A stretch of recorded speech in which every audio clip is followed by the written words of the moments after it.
Kalahating gabi.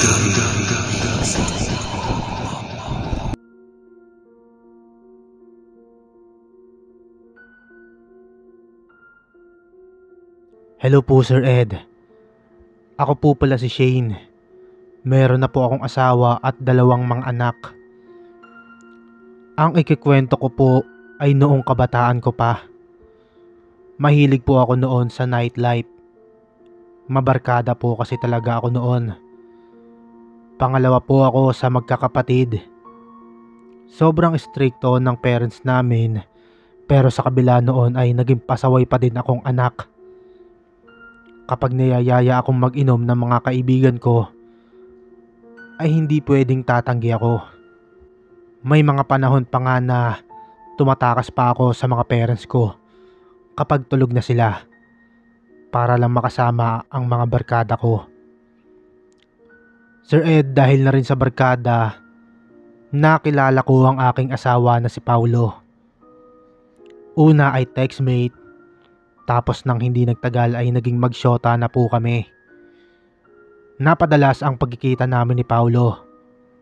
Mas madalas ko na nga siya kasama kaysa sa mga barkada ko. Kaya't minsan ay tinutokso na din ako ng mga kaibigan ko na nakalimutan ko na daw sila. Nakarating sa mga magulang ko na nagka-boyfriend ako. Dahil doon ay nagalit ang papa ko. Nauna ka pang magka-boyfriend sa ate mo? Wag ko lang makikita yung boyfriend mo, Shane. Papatayin ko yan. Puro barkada na nga ang inatupag mo tapos magbo-boyfriend ka pa? Baka akala mo hindi ko alam na hindi mo pinapasukan ng ibang subject mo sa school. Galit at pasigaw na sabi sa akin ni Papa. Wala naman akong imik noon, Sir Ed. Sa kabila ng sinabi na yun ni Papa ay palihim pa din ako nakikipagkita kay Paulo. Ang nasa isip ko kasi noon ay pinagbabawalan nila akong sa mga bagay na gusto ko. Hanggang sa may hindi ako inaasahang nangyari. Nabuntis po ako ni Paulo, Sir Ed. Kinausap ko si Paulo at sinabi ko na buntis ako. Natuwa si Paulo sa balita na iyon. Magiging tatay na daw siya. Ngunit kung si Paulo ay natuwa, ako naman ay napahagulgol sa pag-iyak. Hindi ko po kasi alam kung tatanggapin pa ako ng mga magulang ko. Oh, bakit ka umiiyak?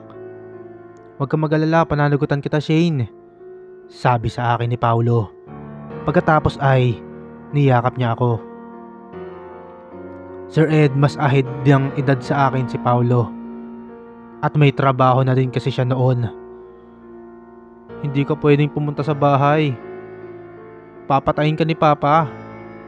Umiiyak kong sabi. Paano ang gusto mong gawin natin? Kailangan natin harapin kung ano man ang nagawa natin na yan. Sagot naman ni Paulo. Sir Ed, takot na takot kasi ako noon sa papa ko. At baka totohanin nito na patayin niya si Paulo. Mahal na mahal ko po kasi si Paulo, Sir Ed. Hanggang sa may naisip akong ideya. Itanan mo na lang ako, Paulo. Ang sabi ko. Itanan? Sure ka ba dyan? Sa balak mo, Shane? Gulat na sabi ni Paulo. Oo. Ilayo mo ako dito. Hindi pwedeng malaman nila Papa na buntis ako. Sagot ko naman. Ayaw pa sana ni Paulo pumayag. Pero nagpumilit ako. At doon na nga namin pinagplanuhan ang pagtanan. May kaibigan daw si Paulo sa probinsya. Doon daw muna kami titira. Ayon daw sa kaibigan niya ay may dating bahay daw doon na ginawa daw nilang bodega.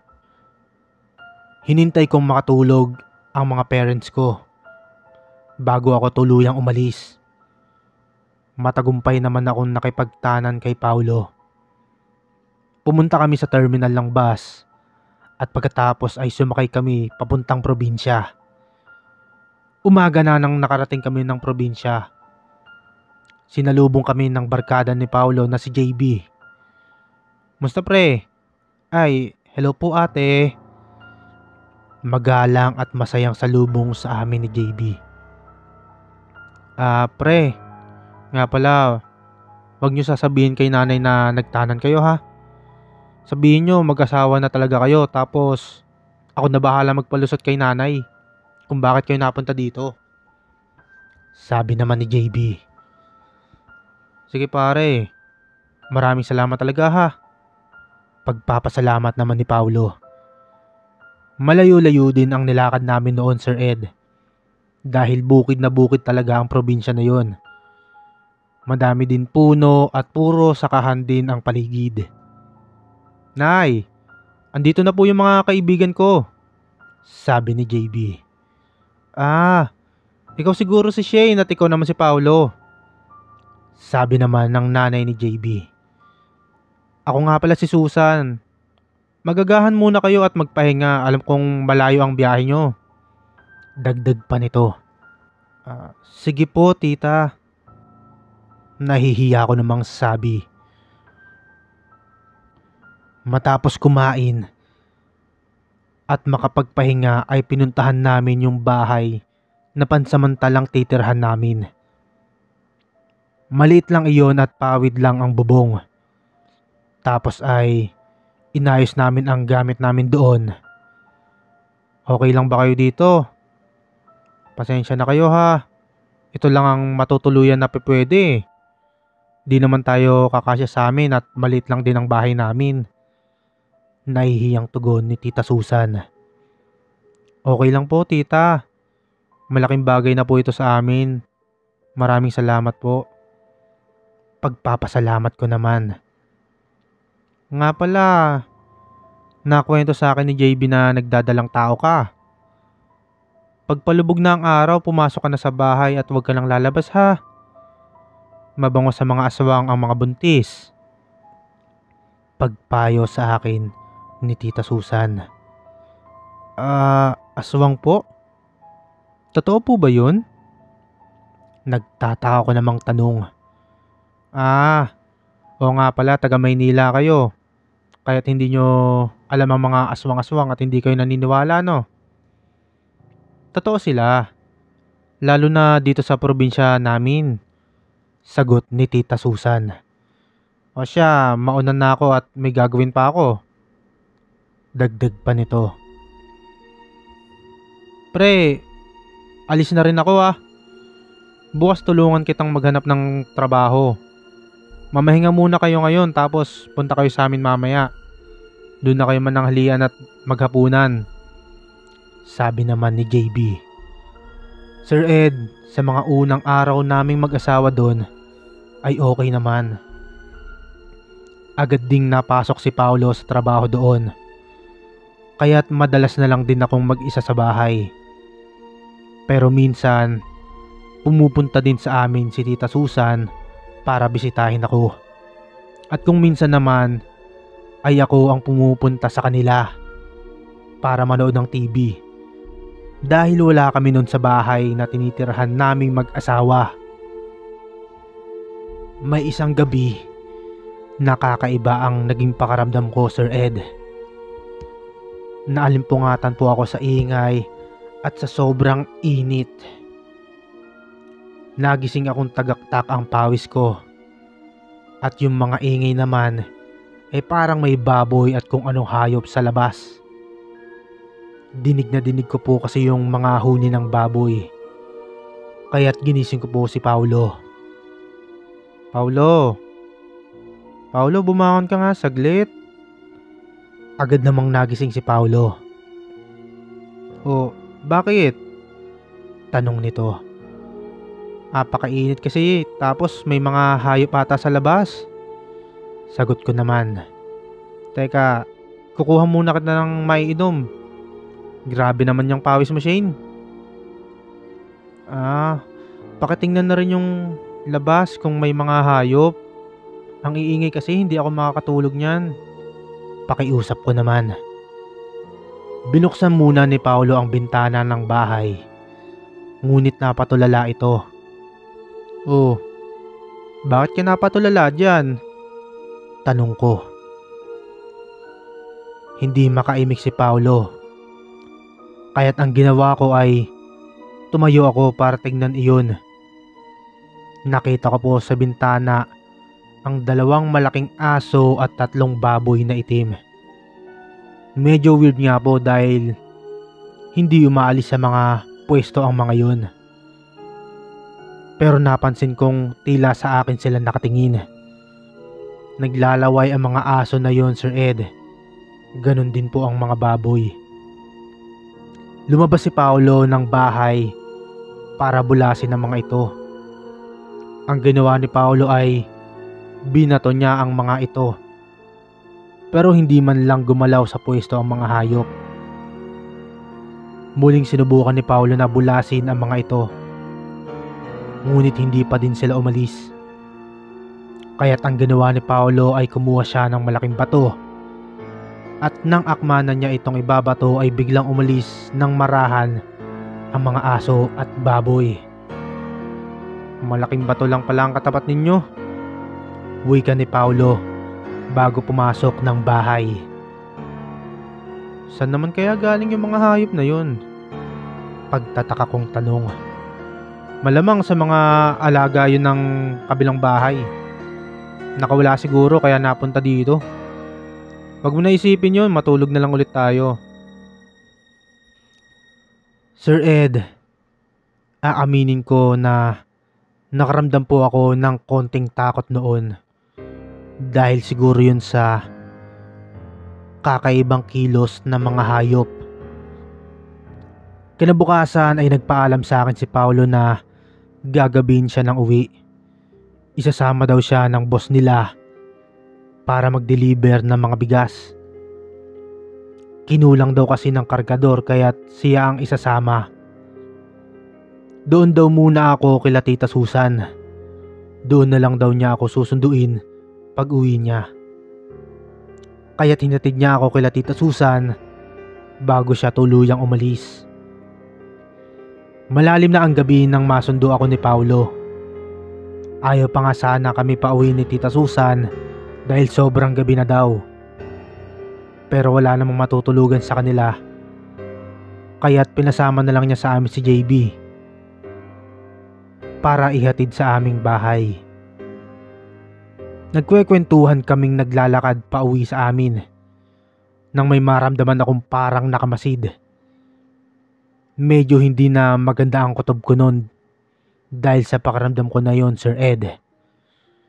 Maya-maya pa ay biglang may malakas na hangin kaming naramdaman. Napahinto kami saglit ni Paolo. Ngunit biglang nagsalita si JB na noon ay dire-diretso lang ang lakad. Uy, maglakad lang kayo. Huwag kayong hihinto. Seryosong sabi ni JB. Sinunod namin iyon, Sir Ed. Ngunit patagal ng patagal ay may naririnig na rin kaming pagaspas. Parang pagaspas iyon ng malaking pakpak ng kung anong hayop. Nagkatinginan kami ni Paolo at sabay sana kaming lilingon. Ngunit biglang nagsalita si JB. Kahit anong mangyari, wag na wag kayong lilingon. Diretso lang ang lakad, sabi ni JB. Kaya't hindi kami lumingon. Sir Ed, sa mga oras na yon ay kinakabahan na po talaga ako. Para bang may hindi magandang mangyayari sa amin. Kaya't ang ginawa namin ay hindi kami lumingon ni Paolo. Ngunit tila ba sinusundan talaga kami ng kung anumang nilalang iyon. Kaya't hindi na kami nakatiis ng asawa ko at nilingon namin yon. Paglingon namin ay nakita namin ang isang napakalaking ibon. Tapos ay bumaba iyon sa harap namin. Sir Ed, hindi ko mapaliwanag ang itsura ng ibon na yon. Para kasing halong mukha ng isang matanda at ibon ang itsura ng nilalang na yon. Pulang-pula at nang ninisig din ang kanyang mga mata. Ang isa pang nakakatakot na itsura nun, Sir Ed, ay nakangiti iyon sa akin habang naglalaway. Hindi na ako nakagalaw sa takot nun. Naramdaman ko na lang na biglang binuhat ako ni Paolo. At narinig ko ring nagsisisigaw si JB na tumakbo na tayo. Habang buhat-buhat ako ni Paolo, Sir Ed, ay nakatitig lang ako sa nilalang na iyon. Nakita kong biglang lumipad ang ibon na yon at hinabol kami. Nang papalapit na iyon sa akin ay biglang binato yon ni JB ng asin. Nagsisisigaw ang ibon na yon. Paulit-ulit na sinabuyan ni JB iyon ng asin hanggang sa tuluyang lumipad papalayo ang ibon na yon. Pagdating namin sa bahay namin ay kinuha agad ni Paolo ang itak na nakatabi sa kusina.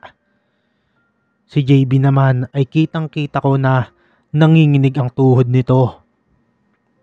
Anong klaseng nilalang kaya iyon? Natatakot kong tanong. Aswang iyon, sagot naman ni JB.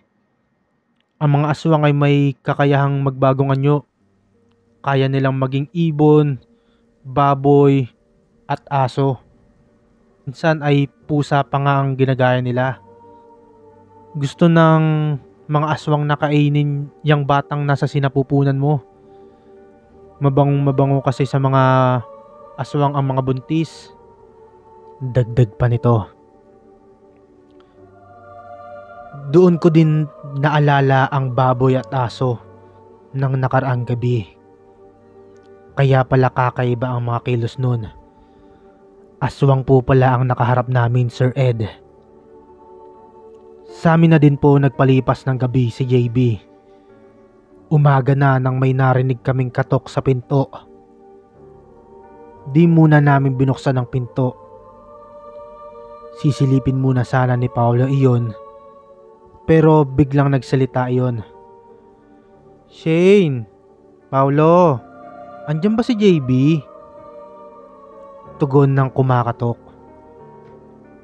Agad namang binuksan ni Paolo ang pinto nang marinig niyang boses ni Tita Susan yon. Magandang umaga po, tita.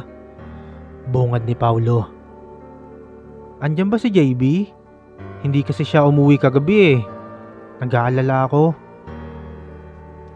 Opo, nandito po ako. Dito na po ako nagpalipas ng gabi, Nay. Kagabi po kasi ay may nakakumpronta po kaming aswang, sabi ni JB, na noon ay gising na din pala. At doon namin kinwento ang nangyari sa amin kagabi. Naku, buti pala pinagbaon kita ng asin bago kayo tuluyang umalis, sabi ni Tita Susan. Nang kinahapunan ay nagwawalis-walis ako sa bakuran namin. Habang nagwawalis ako ay may nakita akong matandang babae na nakatitig lang sa akin. Ngumiti ito sa akin at bilang pagbigay galang ay nginitian ko din ito. Lumapit sa akin ang matandang babae. Bago kayo dito, no, ine? Sabi ng matanda. Opo. Sagot ko naman. Sabi na eh. Ngayon lang kasi kita nakita. Mukhang maganda ang kalagayan ng bata sa sinapupunan mo ah. Ilang buwan na yan? Tanong ng matanda. Sasagutin ko pa lang sana ang tanong niya nang bigla itong nagsalita. Pwede ko bang hawakan ng tiyan mo? Sir Ed, kahit medyo naiilang po ako, ay pinahawak ko po ang aking tiyan sa matanda. Nang hawakan niya iyon ay nakita kong namilog ang kanyang mga mata. Napakagatlabi pa nga ito. Maya-maya ay biglang may sumigaw sa hindi kalayuan. Nang balingan ko ng tingin iyon, ay nakita ko si Tita Susan at JB na may dalang mang asin at bawang. Nang tiningnan ko ang matanda, ay bigla itong naghadaling umalis ng walang imik. Nang makalapit sa akin si Tita Susan, ay kinagalitan ako nito. Huwag na huwag kang makikipag-usap kung kani-kanino. lalo na yung hindi taga dito sa atin. At saka iwasan mong pahawakan yung tiyan mo kung kani-kanino lang. Heto, may dala akong asin at bawang. Ikalat natin sa paligid ng bakuran nyo, saka sa bahay, bago sumapit ang dilim. Maglagay na din tayo ng bawang sa labas ng pinto nyo. Tapos bago ka naman matulog, ay itabi nyo itong buntot pagi. Pagtapos ay tinulungan nila akong magsaboy ng asin sa buong paligid ng bakuran at bintana. Pagtapos noon ay umalis na din sila Tita Susan at JB. Matapos namin maghapunan ni Paolo ay agad din kaming natulog. Nasa kahimbingan na ako ng pagtulog ko nang tila biglang uminit ang paligid. Nang idilat ko ang mata ko ay nakita ko ang isang malaking baboy na itim na nasa ulunan ko. Nagsisisigaw ako dahilan para magising si Paolo. Agad kinuha ni Paolo ang buntot pagi na noon ay katabi lang niya. Hinampas ni Paolo ang baboy. Nag-iiyak naman ito at nagtatatakbo palabas ng pinto. Hindi ko alam kung paano nabuksan noon ang pinto namin.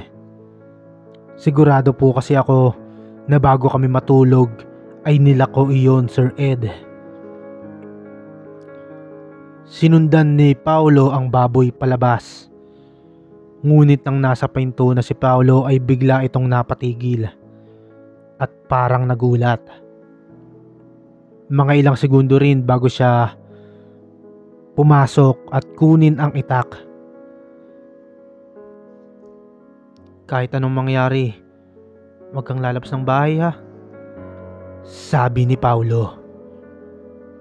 Lumabas si Paolo ng bahay at nagsisisigaw at nagmumura. Sir Ed, kahit natatakot ako ay sumilip po ako sa bintana. At doon ko po nakita ang napakaraming baboy at aso. Nakapaligid po sila sa bahay namin. Hindi ako natatakot sa inyo. Hindi ako magdadalawang isip na makipagpatayan sa inyo, sigaw at galit na sabi ni Paolo habang hinahampas sa sahig ang buntot pagi. Nakita ko naman na tila natakot ang mga aswang. Sir Ed, kitang-kita namin ni Paolo kung papaanong nagpalitan nyo ang mga aswang. Akma na sanang susunggaban ng aswang si Paolo nang biglang may narinig kaming nagpaputok ng baril. Sunod-sunod na pagpapaputok ng baril iyon, Sir Ed, dahilan para magsipulasan ng mga aswang. At doon namin nakita si JB. Hinihingal siyang pumunta sa amin. Okay lang ba kayo? Tanong ni JB. Oo. Ba't ka naman napapunta dito? Tanong ni Paolo. Kanina kasi habang nagsasaboy kami ng asin, naramdaman ko na parang ang daming nakamasid sa amin sa hindi kalayuan. Kinutuban na din ako na baka tinitiktikan na kayo ng mga aswang. Dahil dun hindi na ako mapakali hanggang sa pag-uwi namin. Kaya kinagabihan ay nagpa siya ako pumunta dito. Dala itong baril ni tatay. Nang malapit na ako sa inyo ay narinig kitang sumigaw. Kaya tumakbo na ako papunta dito. At nakita ko nga yung mga aswang. Kaya't pinagbabaril ko sila. Kwento naman ni JB. Hindi na kayo safe dito. Mas mabuting umuwi na kayo sa inyo pagsapit ng umaga. Dagdag pa nito. Kaya't hinintay namin ang sikat ng araw bago umalis. Tapos ay hinatid kami ni Tita Susan at JB sa terminal ng bus. Nagpasalamat kami sa lahat ng naitulong ng mag-ina, lalo na kay JB. Sir Ed, kahit natatakot ako kung anong magiging reaksyon ng mga magulang ko, ay mas pinili ko na rin umuwi. Pagdating namin sa bahay ay kasama ko si Paulo na humarap sa mga magulang ko.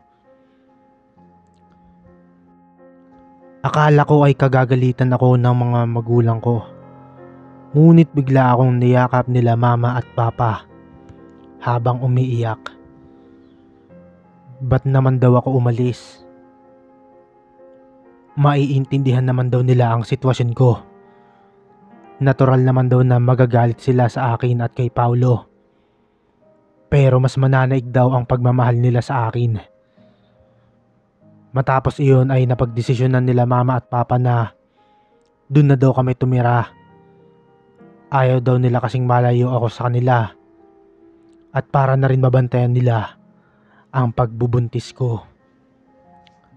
Si Paulo naman ay nakabalik din sa dati niyang trabaho. Nakakatuwa nga po Sir Ed, dahil mas lalo pang sinipagan ni Paulo. Nang makapanganak ako, ay ilang buwan lang ang lumipas at tumawag sa amin si Tita Susan na umiiyak. Isang malungkot na balita ang ibinahagi niya sa amin. Sir Ed, patay na daw si JB. Wakwak daw ang tiyan nito at leeg. Tapos ay nawawala daw ang puso at iba pang lamang loob nito. May mga kagat at kalmot din daw to sa iba't ibang bahagi ng kanyang katawan. Alam daw ni Tita Susan na aswang daw ang may kagagawan noon. Kinwento din daw ni JB na may tinamaan daw siyang aswang noon nang nagpaputok siya ng baril. Kaya daw siguro binalikan si JB upang gantihan. Sir Ed, sobrang nalungkot po kaming mag-asawa sa balita na yon. Lalo na po si Paulo. Napakabait po kasi ni JB. Siya rin po ang sumasagip sa amin lagi at inaalala ang kaligtasan namin. Kung hindi po dumating si JB noon, ay siguradong patay na kami mag-asawa at aming magiging anak. Hindi na po kami pinapunta ni Tita Susan sa burol ni JB dahil baka daw kami naman ang mapahamak. Sir Ed, hanggang dito na lang po ang sulat ko. Sana po ay may mapulot na aral ang inyong mga tagapakinig sa aking kwento. Maraming salamat po.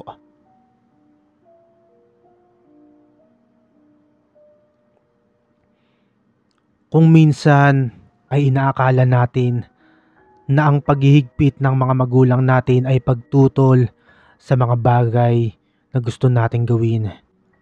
Pero ang totoo ay gusto lang nila tayong mapabuti at ilayo sa kapahamakan. Mga kahating gabi listeners, nakapag-subscribe na ba kayo sa ating YouTube channel? Kung hindi pa ay huwag kalimutang mag-like, share at subscribe. Kung may nakakatakot din kayong story, ay pwede nyo ding ibahagi yan sa ating Facebook page na Hating Gabi Tagalog Horror Stories. Ilalagay ko ang link sa comment section. Muli, ako po si Sir Ed na bumabati sa inyo ng magandang hating gabi.